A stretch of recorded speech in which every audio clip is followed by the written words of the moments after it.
Since Repair Clinic encourages you to perform this repair safely, a warning icon will appear when you should use caution. Before you replace an indicator light in your electric range, be sure to shut off the power supply to the outlet or junction box. Pull the range away from the wall so you can access the rear of the appliance. Use a Phillips head screwdriver or a 1/4-inch nut driver to unthread the lower screws to release the upper rear access panel brace. Next, unthread the upper screws securing the panel.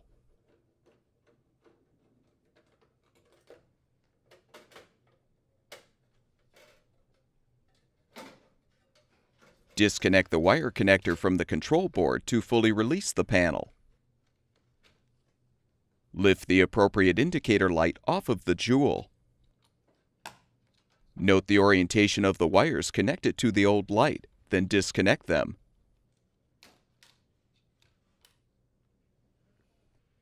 Install the new indicator light by first connecting the wires to the terminals. Align the light on the jewel and snap it into place.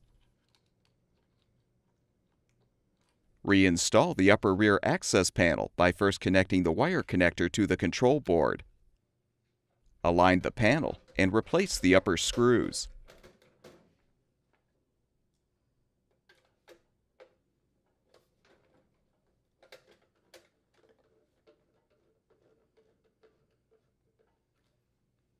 Realign the brace, then thread the lower screws.